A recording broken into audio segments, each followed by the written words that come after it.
এই অন্ধ মেয়েটিকে একা বাড়িতে দেখে একটা ছেলে চুপি চুপি ওই বাড়িতে ঢুকে পড়ে এবং মেয়েটি যখন গোসল করে বাইরে আসে তখন এই ছেলেটি জোর করে মেয়েটির উপর হামলা চালানোর চেষ্টা করে। মেয়েটি প্রাণপণে নিজেকে বাঁচানোর জন্য ট্রাই করে, কিন্তু একটা অন্ধ মেয়ে কতটাই বা প্রতিরোধ করতে পারে। তাই কোনো উপায় না দেখে সেই ছেলেটির মুখ স্পর্শ করে তার চেহারা নিজের মনে গেঁথে নেয়।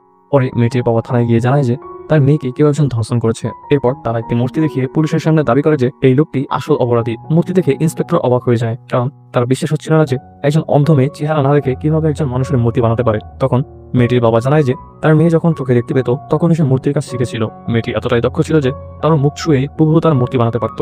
মেয়েটির বাবা আরো বলে যে তাদের একটা ছেলেকে সন্দেহ হয় যে কয়েকদিন আগেই তাদের বাড়িতে এসেছিল একটা ঠিকানা খোঁজ করতে। তখন পুলিশ সেই ঠিকানায় গিয়ে তদন্ত করে এবং জানতে পারে যে ছেলেটি বর্তমানে এয়ারপোর্টে রয়েছে। তাই তারা দেরি না করে সোজা এয়ারপোর্টে চলে যায় এবং ছেলেটিকে সেখান থেকে ধরে ফেলে এবং থানায় নিয়ে বেশ কিছু ছেলেদের সাথে তাকেও দাঁড় করিয়ে দেয়। তখন মেয়েটি লাইনে দাঁড়ানো প্রতিটা ছেলেকে ছুঁয়ে দেখতে লাগে, আর ওই ছেলেটিকে স্পর্শ করতে মেয়েটির নিঃশ্বাস থমকে যায় এবং ছেলেটিকে একটা থাপ্পড় মেরে পুলিশের কাছে দিয়ে দেয়। পরবর্তী পার্ট দেখতে ভিডিওটিতে একটি লাইক দিয়ে চ্যানেলটি সাবস্ক্রাইব করে আমাদের সাথেই থাকুন।